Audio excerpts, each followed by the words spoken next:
category? I'm up against Olivia Newton-John, Linda Ronstadt, Melissa Manchester, and Juice Newton.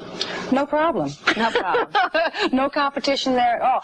Now, being realistic, I would imagine in your quiet moments by yourself, you analyze these nominations and figure out, you come to the conclusion that you're going to win. You have to, right? and we wonder how you get to that conclusion. To tell you the truth, I really try not to I try not to think about it. I have analyzed it, but you know, it's so hard to analyze something like that. Just like it's hard to analyze when you hear a song for the first time. It's hard to analyze whether this song will be a hit. You can't tell what's going to happen. So I really don't want to get my hopes up too high, and I don't want to. I'm just very happy to be nominated. That's something that's said very often, but I think that when people say it, they really mean it, because it means that you've been nominated out of how many records and albums, you know. Well, and also this is my first, and you know, I'm new on the scene, and for me it's a great honor to be up with these vocalists that have been up there already. Just a regular overnight sensation, huh?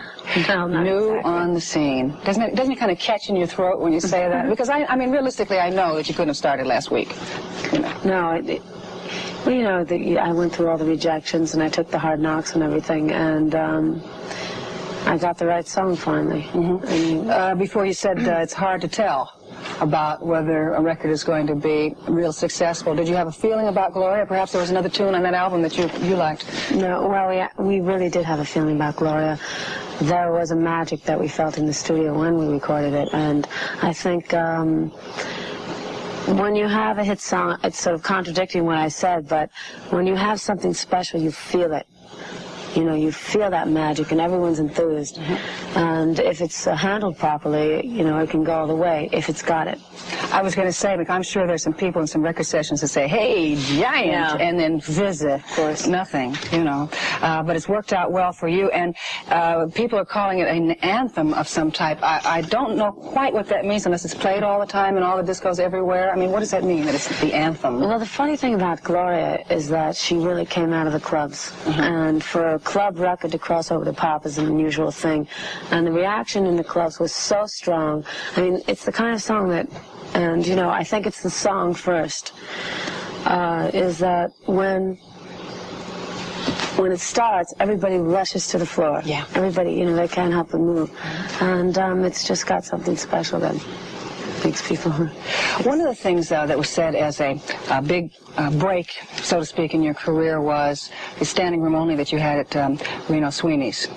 And a phrase they used was street buzz. The street buzz got you standing room only. What means in New York street buzz? I think especially New York, they're always looking for something new, and they're always looking for something, you know, that perhaps will be something someday. And people like to be the first ones to recognize and to go see and say, you know, I saw that when. And I think perhaps that's what the street buzz is all about.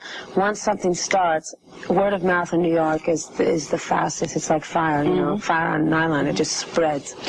Before we wrap this up, Gloria, you know, because you say you're new on the scene, and Gloria is such an outstanding hit for you, the recognition that you're getting as an artist now and all the things that go with it, the attention in the street and so on and so forth, is it something that's okay for you to handle? How do you feel about this new success? Oh, it's very exciting for me. I'm thrilled with it. You know, I feel I really have my feet on the ground. I still feel the same person that I ever was.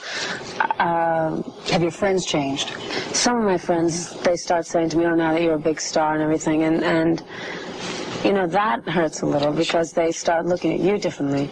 And when you're not, you're just the same person trying to get along with your job just like they are. And if you're busy, you know, they get upset. But when they're busy, I wouldn't call them at night, you know, between 9 and 5. You know what I'm saying? Yes, I do, absolutely. Absolutely. That's why I asked you the question, because very often you don't change, but your friends do, and that in turn changes your life and changes you over the long haul. And it's a hard pill to swallow. But your friends don't change. No, but that's where you find them out. We thank you for coming by, Laura, and we wish you the best on the Grammys. You are up against some tough competition, we must say, but to be included is just great. Thank you. And we thank you. So see you next time, okay? Jack.